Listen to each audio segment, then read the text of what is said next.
السلام عليكم أخياري kusoo dhawaada channelka nolosha farxadeeda magacayga waa maxamed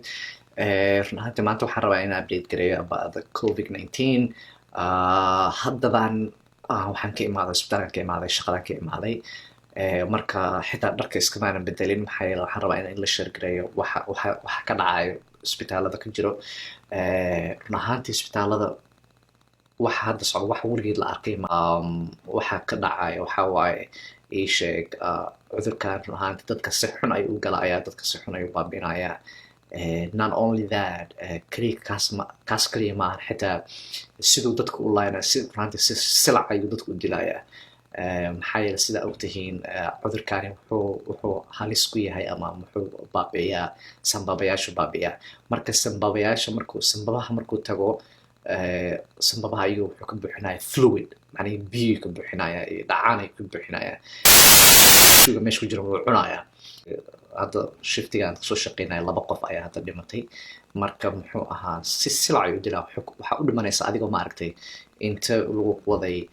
biyo lagu dhexgeliyo macnaha biyo lagu dhexgeliyo hoos lagu geliyo lagu haayo biyaha maaragtay madaxaada hoos lagu haayo maxaa yeele biyaha sanbabihii galaya sanbabaha istaagaya kanna waa biyihii sanbabihii biyo ka buuxsamayaan marka sidaas daraadeed qofkii waa qaylinaya waa cabaalaya wuxuu leeyahay inuu wuxuu rabaa maaragtay inuu qufacaa soo bixinaya waxaa waaye biyaha sanbabihii ka buuxsamayaan muxuu ahaa ii sheeg yuu rabaa inuu soo bixiyo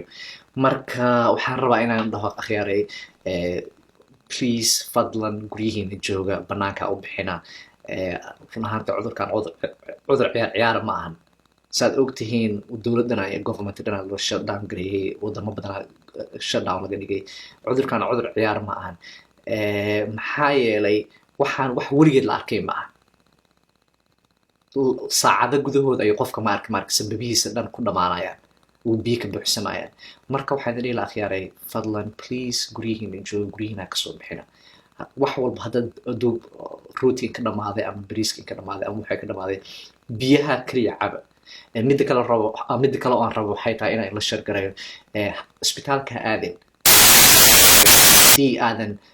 macnihii aadan neefsan karin markii ugu dambeysa oo isbitaalada aadaysa waxay tahay neefsashada haddii ku dhibayso intaas kaliya isbitaalku aad maxaa yeelay isbitaalka horta hadaabadka isbitaalka waxaa lagu leeyahay maxaa meeshan ka samaynaysaa macnihii meesha maxaa ka samaynaysaa macnaha waqti lugaha ay xanuunaya ama madaxa ay xanuunaya ama keliya ay xanuunaysa waqti laga hadla hadda mala joogo waqtigan marka midda labaad haddaa isbitaalka aadid waxaa laga yaabaa cudurkii meesha yuu yaalaaba meesha lagu daaweynayo cudurkaas cudurka adaa raadsanaysid waa isbitaalka aadina unless isbitaalka hadaa aadaysid ay tahay arrimo sanbaba ku saabsan macnaha inaadan neefsan karin that's the only reason that you should go to the hospital at this moment marka fadlan please stay safe guys dharka xitaa iskama bedelin maxaa yeelay run ahaantii I wanna just share with you this waxaan rabaa inay la share gareeyo arrintan maxaa yeelay cudurkan si xun ayuu dadku u leynayaan